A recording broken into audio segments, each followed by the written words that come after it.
Hello friends, വണ്ടി Maruti Swift ഡീസലാണ്. 2012 model വണ്ടിയാണ്. വണ്ടി ഏകദേശം 2 ലക്ഷം ഓടിയിട്ടുണ്ട്, 2 ലക്ഷത്തിൻ്റെ അടുത്ത് ആവാനായിട്ടുണ്ട്. അപ്പോൾ ഇതിൽ കംപ്ലൈൻറ്റ് എന്ന് പറഞ്ഞു കഴിഞ്ഞാൽ 2 ലക്ഷത്തിൻ്റെ സർവീസാണ്. സർവീസ് എന്ന് പറയുമ്പോൾ അതിൽ ടൈമിംഗ് കിറ്റ്, അതുപോലെ തന്നെ engine oil, oil filter, coolant, diesel filter, ഇതൊക്കെയാണ് മെയിനായിട്ട് വരുന്നത്. പിന്നെ എയർ ഫിൽറ്റർ കാര്യങ്ങൾ, എയർ ഫിൽറ്റർ, AC ഫിൽറ്റർ, അങ്ങനെയുള്ള ഫിൽറ്റേഴ്സ് എല്ലാം നമ്മൾ ഇതിനകത്ത് ചേഞ്ച് ചെയ്യണം. ഇതെന്ന് പറയുന്നത് എറണാകുളം ഉള്ള വണ്ടിയാണ്. നമ്മൾ ഷോപ്പ് ഇരിക്കുന്നത് പാലക്കാടാണ്.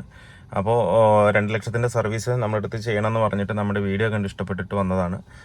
ഇതുപോലെ ഒരുപാട് വണ്ടികൾ നമുക്ക് എറണാകുളം, അതുപോലെ മലപ്പുറം, ഷൊർണൂർ, അങ്ങനെയുള്ള ഏരിയകളിൽ നിന്ന് ഒരുപാട് വണ്ടികൾ നമുക്ക് വരാറുണ്ട്. ഇങ്ങനെ വരുന്നത് തന്നെ എനിക്ക് അത്രയും സന്തോഷമുണ്ട്. എന്താണെന്ന് വെച്ച് കഴിഞ്ഞാൽ നമ്മുടെ വർക്കിനോട് ഇഷ്ടപ്പെട്ട് നമ്മുടെ അടുത്ത് വർക്ക് ചെയ്യണമെന്ന് പറഞ്ഞിട്ട് ഇത്രയും ലോങ്, ഇത്രയും റിസ്ക് എടുത്തിട്ട് വരുമ്പോൾ അതിലേറെ സന്തോഷം നമുക്ക് ഉണ്ട്. എന്താണെന്ന് വെച്ച് കഴിഞ്ഞാൽ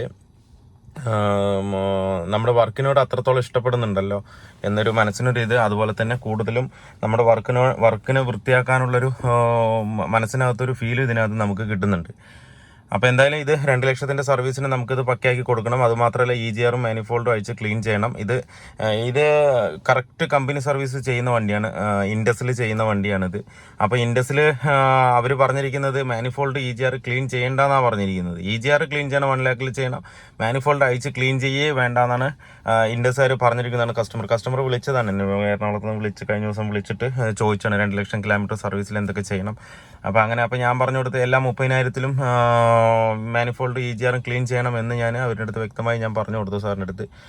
അപ്പോൾ സാറ് തന്നെ ഇങ്ങോട്ട് പറഞ്ഞു മാനിഫോൾഡ് ക്ലീൻ ചെയ്യേണ്ടെന്നാണല്ലോ കമ്പനിക്കാർ പറയുന്നതെന്നാണ് പറഞ്ഞത്. പക്ഷേ ഒട്ടുമല്ല, അത് ചെയ്യണം. എന്നിട്ട് സാർ അതുപോലെ തന്നെ മാനുവലിൽ എടുത്ത് നോക്കി, സർവീസ് മാനുവലിൽ കറക്റ്റ് ആയിട്ടുണ്ട്. വീണ്ടും എന്നെ റിട്ടേൺ വിളിച്ചിട്ട് പറഞ്ഞു മാനുവലിൽ കറക്റ്റായിട്ട് 30,000-ൽ ചെയ്യാൻ പറയുന്നുണ്ട് എന്ന് നമ്മുടെ അടുത്ത് പറയുകയാണ് ചെയ്തത്.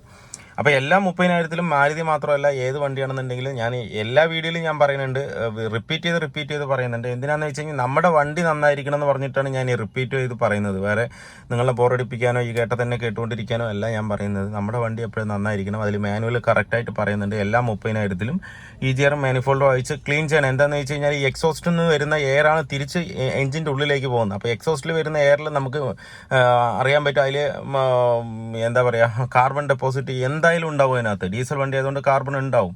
ഡീസൽ മറ്റേ മണ്ണെണ്ണ കത്തുന്ന പോലെയാണ്. ഡീസൽ മണ്ണെണ്ണയിൽ ചെറിയൊരു വേരിയേഷനുള്ളൂ. അതിന് ഡീസൽ കത്തുമ്പോൾ എന്തായാലും ഒരു കറുത്ത പൊടി അതിനകത്ത് എന്തായാലും ഉണ്ടാവും, കൺഫേം ഉണ്ടാവും. അപ്പോൾ ആ ഒരു എയറാണ് നേരെ നമ്മുടെ മാനിഫോൾഡിലേക്ക് വീണ്ടും അത് റീസർക്കുലേറ്റ് ചെയ്യപ്പെടുന്നത്. അപ്പോൾ ആ ചെയ്യപ്പെടുമ്പോൾ അതിൽ എന്തായാലും കാർബൺ കണ്ടന്റ് ഉണ്ട്. അപ്പോൾ അത് ക്ലീൻ ചെയ്യേ വേണ്ടെന്ന് പറയുന്നതിൽ വെറും പൊട്ടത്തരാണ് പറഞ്ഞുകൊണ്ടിരിക്കുന്നത്. അത് നമ്മുടെ വണ്ടിക്ക് തന്നെ ബാധിക്കും. അത് മനസ്സിലായില്ലേ? സർവീസ് നമുക്ക് ഓയിലും കാര്യങ്ങളൊക്കെ മാറ്റിയിട്ട് പോകും. പക്ഷേ ഇങ്ങനെയൊന്നും ഒരാളെയും തെറ്റിദ്ധരിപ്പിക്കരുത്. വണ്ടികൾ നന്നായിട്ട് വെക്കുക. ഇങ്ങനെ നമ്മൾ അഴിക്കാതിരിക്കുമ്പോഴാണ് നമുക്ക് ആ ബോൾട്ടുകളും കാര്യങ്ങളൊക്കെ പൊട്ടിപ്പോകുന്നത്. കറക്റ്റ് എല്ലാ 30,000-ലും നമ്മൾ ചെയ്ത് വിട്ട് കഴിഞ്ഞ് കഴിഞ്ഞാൽ ആ ബോൾട്ടുകളൊന്നും ഒരിക്കലും പൊട്ടുമില്ല. മാനിഫോൾഡൊക്കെ നമുക്ക് ഈസി ആയിട്ട് അഴിക്കാൻ പറ്റും. മനസ്സിലായോ? അഥവാ ഇനിയിപ്പോൾ പൊട്ടുകയാണെന്നുണ്ടെങ്കിൽ അതിനുള്ള റെമഡി കണ്ട് നമ്മളത് ചെയ്ത് കൊടുത്താൽ തന്നെ ആ വണ്ടിയായിട്ട് വൃത്തിയായിട്ട് ഇരിക്കുള്ളൂ. എന്തായാലും നമ്മൾ ഇതിനകത്ത് ചെയ്യുന്നുണ്ട്. EGR മാനിഫോൾഡും അയച്ച് ക്ലീൻ ചെയ്യുന്നുണ്ട്, ടൈമിംഗ് കിറ്റ് മാറ്റുന്നുണ്ട്, അതുപോലെ ഓയിൽ സർവീസ്, എല്ലാ ഫിൽറ്ററുകളും ഇതിനകത്ത് നമ്മൾ മാറ്റുന്നുണ്ട്. സർവീസ് കറക്റ്റ് ഷെഡ്യൂളിൽ ചെയ്യുന്നത് കൊണ്ട് ഇതിന് വേറെ ബുദ്ധിമുട്ടുകളൊന്നുമില്ല. സസ്പെൻഷൻ ഭാഗത്തോ കാര്യങ്ങളോ ഒന്നും ബുദ്ധിമുട്ടൊന്നുമില്ല. എഞ്ചിനും അതുപോലെ നല്ല സ്മൂത്തായിട്ടാണ് റൺ ആകുന്നത്. വേറെ എക്സ്ട്രാ പ്രശ്നങ്ങൾ, അതുപോലെ തന്നെ സ്മൂത്ത് കുറവ്, അങ്ങനെ റഫ് അങ്ങനെയൊന്നുമില്ല. 2 ലക്ഷം കിലോമീറ്റർ ഓടിയ വണ്ടിയാണെന്നുണ്ടെങ്കിലും ഇൻറ്റീരിയലാണെങ്കിൽ ശരി പക്ക മെയിൻറ്റെയിൻ ചെയ്യുന്ന കസ്റ്റമറാണിത്. ആ ഒരു പുത്തൻ ഫീൽ തന്നെ ഇതിനകത്ത് നമുക്ക് ഫീൽ ചെയ്യുന്നുണ്ട്. ഡാഷ്ബോർഡ് ആയിക്കോട്ടെ, സീറ്റ് ആയിക്കോട്ടെ, ഫ്ലോർ ആയിക്കോട്ടെ, എന്താണെന്നുണ്ടെങ്കിലും നമുക്ക് ആ ഒരു പുത്തൻ ഫീൽ ഇതിനകത്ത് വരുന്നുണ്ട്. അതേപോലെ നമുക്ക് ആ എഞ്ചിനും നമുക്ക് ഈ 2 ലക്ഷം സർവീസോട് കൂടിയിട്ട് ആ ഒരു പുത്തൻ ഫീൽ അതിനകത്ത് നമുക്ക് ചെയ്തു കൊടുക്കാം. അതുപോലെ എഞ്ചിൻ ഭാഗത്താണെന്നുണ്ടെങ്കിലും ലീക്കുകളൊന്നും അങ്ങനെ അധികം കാണുന്നില്ല. ഇനി നമുക്ക് പൊക്കിയിട്ട് വേണം നോക്കാനായിട്ട്. അധികം ബുദ്ധിമുട്ടൊന്നുമില്ല. പക്ഷേ ഇനി ഈ ചെറിയ ഒരു ഓയിലിൻ്റെ ഒരു ഇത് മാത്രമേ ഇതിനകത്ത് കാണുന്നുള്ളൂ. ബാക്കി എല്ലാ ഭാഗവും ഓക്കെയാണ്. എന്താ വെച്ചാൽ സർവീസ് കറക്റ്റ് ആകുന്നത് കൊണ്ടാണ് ആ ഒരു ക്ലീനിൽ നിൽക്കുന്നത്. ഈ സർവീസ് മാത്രമല്ല, ഈ ഞാൻ പറയുന്ന ഈ EGR മാനിഫോൾഡും കൂടെ ഒന്ന് പക്കയാക്കി കഴിഞ്ഞ് കഴിഞ്ഞാൽ വണ്ടി അത്രയും പെർഫോമൻസ് ഇതിനകത്ത് വരും. മനസ്സിലായോ? അപ്പോൾ എന്തായാലും നമുക്ക് ഇതിൻ്റെ ടൈമിംഗ് കിറ്റ് കഴിക്കാം. ഞാൻ EGR മാനിഫോൾഡും ഇതുവരെ അയച്ചിട്ടില്ല. അപ്പോൾ അയച്ചിട്ട് ഞാൻ കാണിച്ചു തരാം അതെങ്ങനെയുണ്ടെന്നുള്ളത്. അതുപോലെ ടൈമിംഗ് കിറ്റിൻ്റെ കാര്യം നമ്മൾ ഇതിനകത്ത് ചെയ്യും. പിന്നെ ക്ലച്ചിൻ്റെ ഭാഗമൊക്കെ ഓക്കെയാണ് ഇതിനകത്ത്. ക്ലച്ചൊക്കെ മാറ്റിയിട്ടുണ്ട് ഇതിനകത്ത്.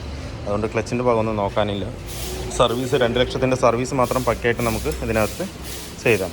ടൈമിംഗ് കിറ്റ് കംപ്ലീറ്റ് ആയിട്ട് അഴിച്ചെടുത്തിട്ടുണ്ട് ഇപ്പോൾ ഇതിനകത്ത്. അതുമാത്രമല്ല വാട്ടർ പമ്പിലും ചെറിയൊരു ഷെയ്ക്ക് കാണുന്നുണ്ട്. പക്ഷേ വേറെ ബുദ്ധിമുട്ടൊന്നുമില്ല, ചെറിയൊരു ഷെയ്ക്ക് മാത്രമുണ്ട് ഇതിനകത്ത്. അപ്പോൾ അത് നമുക്ക് കൈയോടെ തന്നെ നോക്കിയിട്ട് മാറിവിടാം. നേരത്തെ ആഴ്ചയിൽ റീപേസ്റ്റ് ചെയ്തതാണ് ഇതിനകത്ത്. വേണ്ട വാട്ടർ പമ്പ് നോക്കിയിട്ട് അത് മാറ്റിവിടാം. ചെറിയൊരു ഷെയ്ക്ക് വരുന്നത് കൈയോടെ മാറ്റി വിട്ട് കഴിഞ്ഞാൽ അത് അത്രയും ഇതാവും. നമ്മൾ എടുത്തിരിക്കുന്ന പാർട്ടുകളെല്ലാം ഒറിജിനൽ പാർട്ട് മാറ്റിയിട്ട് തന്നെയാണ് എടുത്തിരിക്കുന്നത്. അത് ഓയിൽ സീല്, ടൈമിംഗ് ചെയിൻ ഉണ്ടാവും, ചെയിൻ അതിൻ്റെ ചെറിയ വീല്, ഇത് വരുന്ന ടെൻഷനറാണ്, അതുപോലെ ടൈമിംഗ് കവർ, അതിൻ്റെ 2 പാഡ്,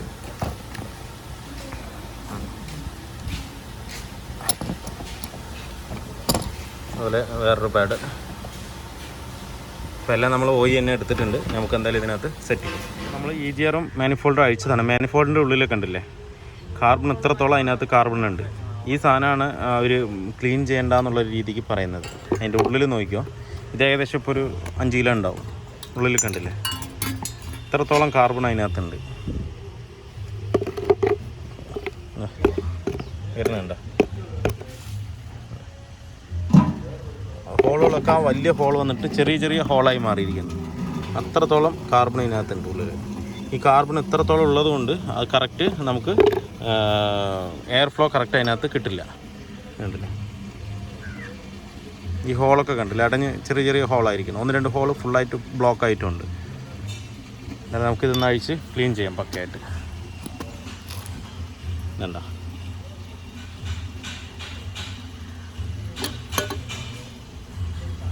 വാൾവ്.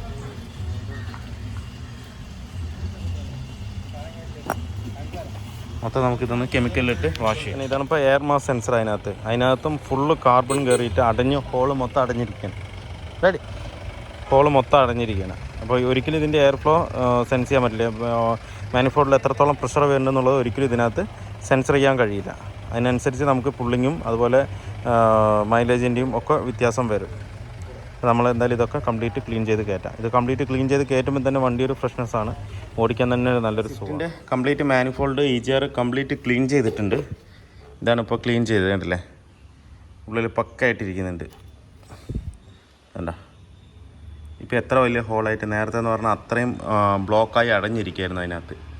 ഇപ്പോൾ പക്കയായിട്ട് എല്ലാം ഓപ്പൺ ആയിട്ടുണ്ട്. കണ്ടല്ലേ അതുപോലെ തന്നെ ഫ്രണ്ടിൽ. ഇനി ഈ ക്ലാമ്പ് ഇത്രയും വലിയ ഹോളായിരുന്നു. ഞാൻ നേരത്തെ കാണിച്ചത് ബാക്ക് അടിച്ച് നോക്കിയാൽ ഒന്നറിയാം. അത് അത്രത്തോളം അടഞ്ഞ് നമ്മൾ ഏകദേശം ഈ ഒരു ഹോളിനേക്കാളും ചെറിയ ഹോളായിട്ടാണ് ഉണ്ടായിരുന്നത്. ഇത്രയും വലിയ ഹോളാണ് ഇതിനകത്ത് വരുന്നത്. അത് നമ്മൾ പക്കായിട്ട് ക്ലീൻ ചെയ്തിട്ടുണ്ട്. EGR വാൾവ് വേണ്ട, ആ പുത്തൻ എങ്ങനെ വരുന്നോ അതേ കണ്ടീഷനിലാണ് നമുക്ക് കിട്ടുക. നമ്മൾ കെമിക്കലിട്ട് ക്ലീൻ ചെയ്യുന്നതുകൊണ്ട് അതേ ഒരു കണ്ടീഷനിൽ തന്നെ നമുക്കിത് കിട്ടും. അതുപോലെ തന്നെ വർക്കിംഗ് എല്ലാം പക്ക വർക്കിംഗ് ആണ്.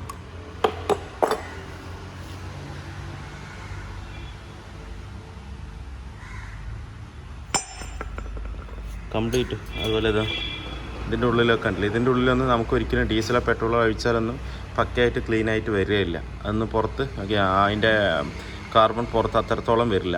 ഇതിപ്പോൾ പക്കയായിട്ട് അത് ക്ലീൻ ആക്കിയിട്ടുണ്ട്. ഉള്ളൊക്കെ നമുക്ക് കറക്റ്റായിട്ട് അറിയാൻ പറ്റും, ഉള്ളിലടക്കം കറക്റ്റായിട്ട് അറിയാൻ പറ്റും. ഉണ്ടല്ലേ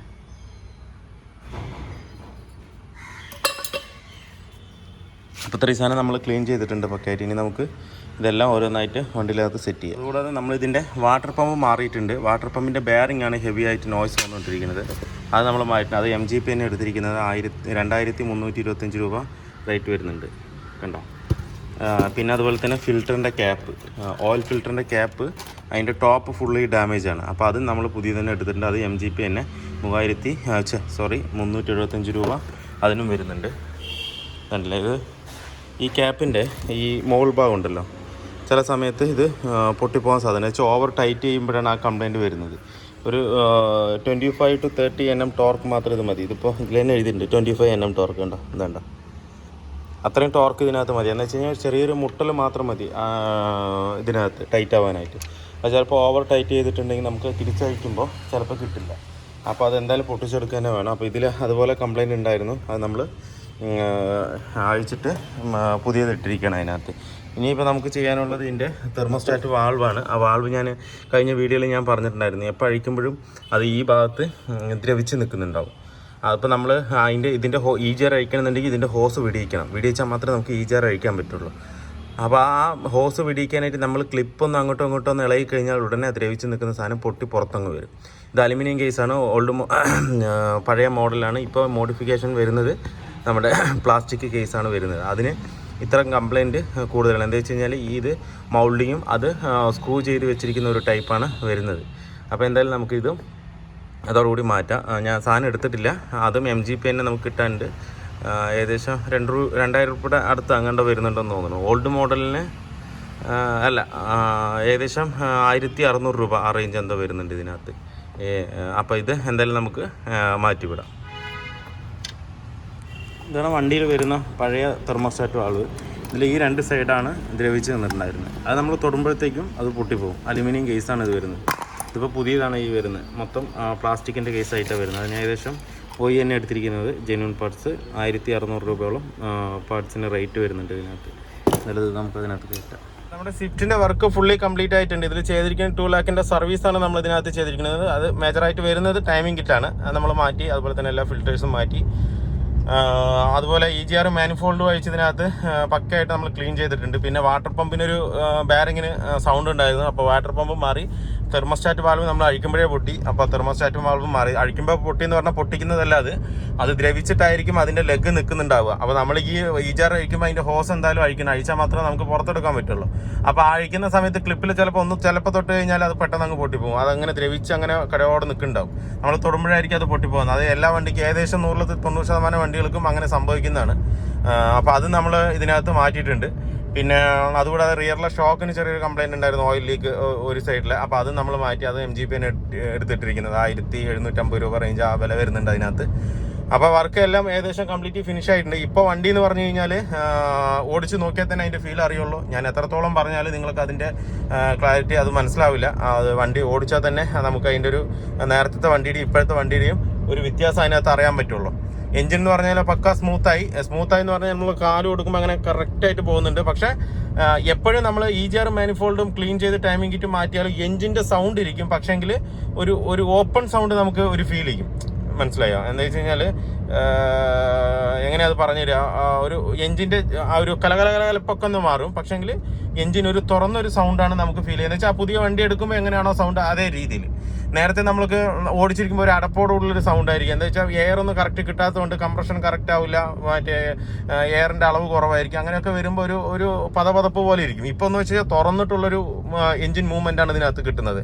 അപ്പോൾ ചെറിയൊരു സൗണ്ട് നമുക്ക് ചെറിയൊരു വ്യത്യാസം തോന്നും. അതുപോലെ മൈലേജ് ഒരു പൊടിക്ക് ഡ്രോപ്പ് ആവും. ഇപ്പോൾ നമ്മൾ EGR മാനിഫോൾഡും ക്ലീൻ ചെയ്ത് കഴിഞ്ഞ് കഴിഞ്ഞാൽ എയർ സർക്കുലേഷൻ പക്കയായിട്ട് വരുമ്പോൾ ആ എയർ മാനിഫോൾഡിൽ അത്രത്തോളം എയർ വരുമ്പോൾ അത്രത്തോളം ക്വാണ്ടിറ്റി ഡീസൽ അതിനകത്ത് സ്പ്രേ ചെയ്ത് കൊടുക്കുമ്പോൾ ഇപ്പോൾ ഒരു 20 കിലോമീറ്ററാണ് മൈലേജ് കിട്ടുന്നുണ്ടെങ്കിൽ ഒരു 19 കിലോമീറ്റർ ആയിട്ട് മാറും. ഒരു 1-1.5 കിലോമീറ്റർ ഡൗൺ ആവും. ഒരു 10-300 കിലോമീറ്റർ വരെ ആ റേഞ്ച് ആയിരിക്കും കിട്ടിക്കൊണ്ടിരിക്കുക. അത് കഴിഞ്ഞിട്ടായിരിക്കും പിന്നെ നമുക്ക് മൈലേജ് ഫുള്ളായിട്ട് കിട്ടുക. അതിപ്പോൾ ഞാൻ എക്സാമ്പിൾ പറയുകയാണെന്നുണ്ടെങ്കിൽ നമ്മൾ പുതിയ വണ്ടി എടുത്തു കഴിഞ്ഞ് കഴിഞ്ഞാൽ ആദ്യം മൈലേജ് ഡ്രോപ്പ് ആവും. ഒരു 3 സർവീസ് അല്ലെങ്കിൽ ഒരു ഫസ്റ്റ് സർവീസ് കഴിഞ്ഞ് കഴിഞ്ഞാൽ നമുക്ക് കമ്പനിയിൽ നിന്നാണെങ്കിലും പറയും, അതുപോലെ നമ്മളാണെങ്കിലും പറയും ഫസ്റ്റ് സർവീസ് കഴിഞ്ഞാൽ മൈലേജ് റെഡിയായി എന്ന്. അതെന്തുകൊണ്ടാണ്? അത് ഒരിക്കലും അതിനകത്ത് ഒന്നും തന്നെ ചെയ്യുന്നില്ല. ഇതിപ്പോൾ നമ്മൾ കമ്പനിയിലേക്ക് കൊണ്ടുപോയാലും ഒന്നും ചെയ്യുന്നില്ല. കമ്പനിയിൽ ഫസ്റ്റ് സർവീസിന് പോയി കഴിഞ്ഞാൽ എന്താ ചെയ്യുക? ഒന്ന് കൊണ്ടുവരും, എടുക്കും, ഫുള്ളായിട്ട് ഒന്ന് ജനറൽ ചെക്കപ്പ് മാത്രം. ഓയിലുണ്ടോ, അതുപോലെ തന്നെ ബ്രേക്ക് ഓയിലുണ്ടോ, ക്ലച്ച് ഓയിലുണ്ടോ, എല്ലാം അങ്ങനെ ഒന്ന് ജനറൽ ചെക്കപ്പ് മാത്രമേ ചെയ്യുള്ളൂ. അതിനകത്ത് എയർ ചെക്ക് ചെയ്യും, അലൈൻമെൻറ്റ് ചെക്ക് ചെയ്യും, അങ്ങനെ മാത്രമേ ചെക്ക് ചെയ്യും. അല്ലാതെ ഈ മൈലേജ് പരമായിട്ട് ഇല്ലെങ്കിൽ എഞ്ചിൻ പരമായിട്ട് അതിനകത്ത് ഒന്നും തന്നെ ചെയ്യില്ല. അതുകൊണ്ട് നമുക്ക് മൈലേജിന്റെ ഒരു പരിപാടി അതിനകത്ത് ചെയ്യുന്നില്ല. എഞ്ചിൻ ഓയിൽ മാറുന്നില്ല, അതുപോലെ എയർ ഫിൽറ്റർ ക്ലീൻ ചെയ്യുന്നില്ല, ഒന്നും ചെയ്യുന്നില്ല. ഒരു ജനറൽ ചെക്കപ്പ് ചെയ്ത് വാട്ടർ വാഷ് ചെയ്ത് വണ്ടി തരാണ്. അത് കഴിഞ്ഞ് നമ്മൾ പറയും ഫസ്റ്റ് സർവീസ് കഴിഞ്ഞു, വണ്ടി മറ്റേ മൈലേജ് കൂടി. പക്ഷെ അതല്ല അതിന്റെ സത്യാവസ്ഥ എന്താന്ന് പറഞ്ഞു കഴിഞ്ഞാൽ അതിൽ കുറച്ച് കാർബൺ ഡെപ്പോസിറ്റ് ഒക്കെ കയറി സിലിണ്ടറിലും മറ്റേ റിങ്സിലും എല്ലാം കയറി ഒക്കെ ഒന്ന് ആകുമ്പോഴാണ് അതിന്റെ മൈലേജിന്റെ കാര്യം കറക്റ്റ് ആകുന്നത്. അല്ലാതെ ആ മൈലേജിന് വേണ്ടിയിട്ട് ഫസ്റ്റ് സർവീസിൽ ഒന്നും തന്നെ ചെയ്യുന്നില്ല. അതേ അവസ്ഥയാണ് നമ്മൾ EGR മാനിഫോൾഡ് മാറ്റി ടൈമിംഗ് കിറ്റ് മാറ്റി കഴിഞ്ഞാൽ ഇതിപ്പോൾ ഒരു ഫ്രഷ് വണ്ടിയാണ്. ഫ്രഷ് വണ്ടി എന്ന് പറഞ്ഞാൽ നമ്മൾ ഷോറൂമിൽ നിന്ന് ഇറക്കുന്ന കണ്ടീഷനിൽ. പക്ഷേ ഉള്ളിലുള്ള വേറൊക്കെ ഉണ്ടാവും കേട്ടോ, അതൊന്നും നമ്മൾക്ക് ഒന്നും ചെയ്യാൻ പറ്റില്ല. പക്ഷേ മാനിഫോൾഡ് അതുപോലെ ടൈമിങ്ങിൻ്റെ കാര്യം പക്ക ആയതുകൊണ്ട് ആ ഒരു ഫ്രഷ്നെസ് പുതിയ വണ്ടി എങ്ങനെയാണോ ആ ഒരു രീതിക്കായിരിക്കും നിൽക്കുക. അപ്പോൾ അത് ഇനി മൈലേജ് കറക്റ്റ് ആവണമെന്നുണ്ടെങ്കിൽ നമ്മൾ പറയുന്നത് പോലെ ഫസ്റ്റ് സർവീസ് കഴിയണം. ഫസ്റ്റ് സർവീസ് എന്ന് പറഞ്ഞു കഴിഞ്ഞാൽ ഒരു 600 കിലോമീറ്റർ ഏകദേശം ഓടിക്കഴിഞ്ഞാൽ, അത് അത്രയും ഓടേണ്ട ആവശ്യമില്ല, എന്നാലും അത് ഓടിക്കഴിഞ്ഞ് കഴിഞ്ഞാൽ പിന്നെ മൈലേജ് കറക്റ്റാവും. കറക്റ്റാവും പറഞ്ഞാൽ നമ്മൾക്ക് നേരത്തെ എത്രയാണോ കിട്ടിക്കൊണ്ടിരുന്നത് ഒരു 20, 21, 19 വരെ ആ റേഞ്ചിൽ നമുക്ക് ഇതിനകത്ത് മൈലേജ് കിട്ടും. അതുപോലെ തന്നെ ഇപ്പോഴൊക്കെ നമുക്ക് ഈ സമയത്ത് നമുക്ക് തേർഡ് ഗിയർ ഒക്കെ ഇട്ട് അല്ലെങ്കിൽ എന്നുണ്ടെങ്കിൽ വലിപ്പിക്കുമ്പോഴൊക്കെ സുഖമായിട്ട് വണ്ടി കയറി പോകുന്നത്. അപ്പോൾ ഞാനിതിപ്പോൾ ഫോർത്ത് ഗിയറിലാണ് പോയിക്കൊണ്ടിരിക്കുന്നത്. ഇപ്പോൾ നമുക്ക് കാല് ചവിട്ടി കഴിഞ്ഞാൽ അതിനനുസരിച്ച് റെസ്പോൺസ് കിട്ടും. പക്ഷേങ്കിൽ നമ്മൾ തേർഡ് ഗിയർ സെക്കൻഡ് ഗിയർ ഒക്കെ ഇട്ടിട്ട് ജസ്റ്റ് ഒന്ന് കാല് കൊടുക്കുമ്പോൾ ഒരു ഒരു നോസിലിൻ്റെ അടി പോലെ നമുക്ക് ഫീൽ ചെയ്യും. അതും പ്രശ്നം ഉണ്ടാക്കുന്ന കേസല്ല, അതും ഈ ഓപ്പൺ ആയതിൻ്റെ ഡീസൽ സ്പ്രേ ചെയ്യുന്നതിൻ്റെ പവർ കൂട്ടിയത് കൊണ്ട് വരുന്ന സൗണ്ടാണ്. അല്ലാതെ അതിന് പ്രത്യേകിച്ച് പ്രശ്നങ്ങളോ കാര്യങ്ങളോ ഒന്നും. ഇതൊക്കെ ഇനി സോൾവ് ആണെന്നുണ്ടെങ്കിൽ ഒരു 200-300 കിലോമീറ്റർ ഓടേണ്ടി വരും. ഞാൻ ഇതുവരെയ്ക്ക് ഇങ്ങനെയുള്ള കാര്യങ്ങളൊന്നും ഞാൻ പറഞ്ഞു തന്നിട്ടില്ല. അപ്പോൾ നമ്മൾ EGR മാനിഫോൾഡ് കംപ്ലീറ്റ് ക്ലീൻ ചെയ്ത് കൊടുക്കുമ്പോൾ പല കസ്റ്റമർ നമ്മുടെ അടുത്ത് ഇങ്ങനെ ചോദിക്കാറുണ്ട്, ഒരാഴ്ച കഴിഞ്ഞിട്ട് വന്നു കഴിഞ്ഞാൽ ചോദിക്കാറുണ്ട്, എന്ത് മൈലേജ് കുറച്ച് ഡ്രോപ്പ് ആയിട്ടുണ്ട് എന്താണെന്നുള്ള കാര്യം ചോദിക്കാറുണ്ട്. അപ്പോൾ എല്ലാവർക്കും അതൊരു സംശയമാണ്. അപ്പോൾ അതിനാണ് ഞാൻ ഈ കാര്യം വ്യക്തമായിട്ട് പറഞ്ഞത്. അപ്പോൾ എപ്പോഴും EGR മാനിഫോൾഡൊക്കെ ക്ലീൻ ചെയ്ത് കഴിഞ്ഞ് കഴിഞ്ഞാൽ ഒരു പൊടിക്ക് ഡ്രോപ്പ് ആവും, മൈലേജ് ഡ്രോപ്പ് ആവും, പിന്നെ അത് മൈലേജ് കയറുള്ളൂ. അപ്പോൾ അതെല്ലാവരും മനസ്സിലാക്കി വെക്കുക. അത് എവിടെ നിന്ന് ചെയ്യുകയാണെന്നുണ്ടെങ്കിലും ഇത് തന്നെയാണ് അവസ്ഥ. EGR ക്ലീൻ ചെയ്തതും മൈലേജ് കൂടും, മാനിഫോൾഡ് ക്ലീൻ ചെയ്താൽ മൈലേജ് കൂടും, ഡീകാർബണൈസേഷൻ ചെയ്താൽ മൈലേജ് കൂടും. ഇതൊക്കെ റോങ് ആണ്, അതൊന്നും കറക്റ്റ് അല്ല. ഇത് ക്ലീൻ ചെയ്ത് കഴിഞ്ഞാൽ ഒരു പൊടിക്ക് കുറഞ്ഞിട്ടേ പിന്നെ ആ നോർമലിലേക്ക് എത്തുള്ളൂ. ഒരിക്കലും ഒരുപാട് മൈലേജ് ഒന്നും വണ്ടിക്ക് കിട്ടില്ല. മൈലേജ് കിട്ടണമെന്നുണ്ടെങ്കിൽ നമ്മുടെ യൂസേജ് പോലെ ഇരിക്കും. നമ്മൾ എങ്ങനെയാണോ വണ്ടി യൂസ് ചെയ്യുന്നത് അതിനനുസരിച്ചിരിക്കും മൈലേജിൻ്റെ. അല്ലാതെ എൻജിൻ ആ പഴയ പോലെ തന്നെയാണ്. നമ്മുടെ എങ്ങനെയാണോ നെരുക്കാതെ ഓടിക്കുക, സ്മൂത്തായിട്ട് ഓടിക്കുക, അങ്ങനെയൊക്കെ ഓടിക്കുമ്പോഴാണ് മൈലേജ് കറക്റ്റായിട്ട് കിട്ടുക. അല്ലാതെ അതിനകത്ത് വേറെ പ്രത്യേകിച്ചൊന്നും ചെയ്യാനില്ല. പിന്നെയൊക്കെ ECM ട്യൂൺ ചെയ്യണം പുറമേ ചെയ്യുന്ന പോലെയൊക്കെ പെട്രോൾ വണ്ടികളിലൊക്കെ ചെയ്യുന്ന പോലെയൊക്കെ അങ്ങനെ ചെയ്യാം. അതൊന്നും ശാശ്വതമല്ല, അത് ചെയ്യാനും പറ്റില്ല. അപ്പം മൈലേജിൻ്റെ കാര്യം നമ്മൾ ഓടിക്കുന്നതിനനുസരിച്ചിരിക്കും. ഈ EGR മാനിഫോൾഡ് ക്ലീൻ ചെയ്താൽ ഒരു പൊടിക്ക് ഡ്രോപ്പ് ആയിട്ട് പിന്നെ കയറുള്ളൂ. പിന്നെ ഇതിൽ പിന്നൊരു കംപ്ലൈൻറ്റ് എന്ന് പറഞ്ഞു കഴിഞ്ഞാൽ ഇപ്പം നമ്മൾ ഇതൊക്കെ ഫുള്ളായിട്ട് ഓപ്പൺ ആയപ്പോഴാണ് ഒരു പൊടിക്ക് സൗണ്ട്, നോസിലിൻ്റെ സൗണ്ട് ഒരു പൊടിക്ക് നേരിയ അളവിൽ കൂടുതലാണ്.